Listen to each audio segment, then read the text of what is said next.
Bienvenue sur la chaîne Le Mental Parfait, où nous tirons les concepts clés de chaque livre publié sur la chaîne, afin d'approcher la vie et ses nombreux aspects, avec plus de hauteur. Prenez le temps de mettre un pouce vers le haut pour soutenir la chaîne et de vous abonner pour plus de contenu. Bonne écoute.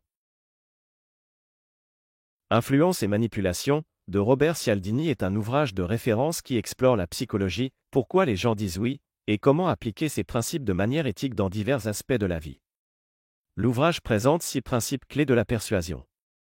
Bien qu'il n'aborde pas explicitement la manipulation, il est entendu que ces principes pourraient être utilisés de manière contraire à l'éthique à des fins de manipulation.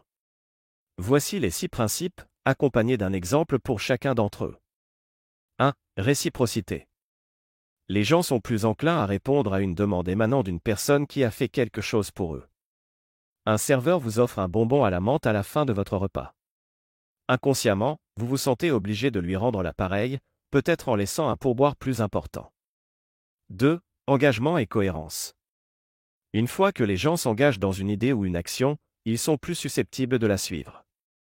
Les vendeurs utilisent souvent la technique du pied dans la porte, en vous demandant une petite faveur avant de vous demander une plus grande. Si vous acceptez la petite demande, vous serez plus enclin à accepter une demande connexe plus importante par la suite. 3. Preuve sociale. Les individus sont plus enclins à effectuer une action, s'ils voient d'autres personnes le faire. Les publicitaires utilisent fréquemment des témoignages ou affichent la popularité d'un produit, livre le plus vendu, pour fournir la preuve sociale que l'article est précieux ou bénéfique. 4. L'autorité. Les gens ont tendance à suivre les personnes qui font autorité ou les experts.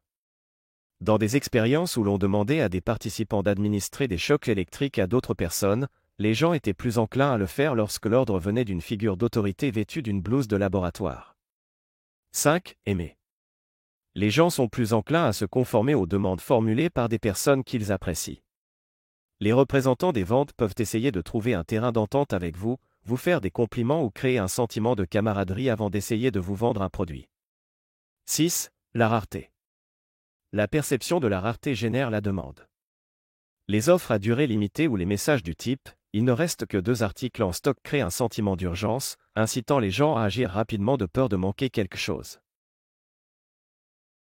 Chacun de ces principes fait appel à des tendances psychologiques profondément ancrées et à des normes sociales qui influencent le comportement humain. En les comprenant, on devient non seulement plus persuasif, mais aussi plus conscient des techniques que les autres peuvent utiliser. Ils ont donc un double objectif, améliorer les capacités de persuasion d'une personne et lui fournir une défense contre la manipulation. Nous arrivons à la fin de cet audio. Soutenez et participez à la croissance de la chaîne en laissant un pouce vers le haut et en vous abonnant pour recevoir plus de contenu. Partagez votre concept clé préféré en commentaire, et en attendant le prochain audio, n'oubliez pas. Le savoir n'est rien sans la compréhension, qui n'est rien sans l'application. Au plaisir de vous revoir bientôt sur la chaîne, Le Mental Parfait. Perfect.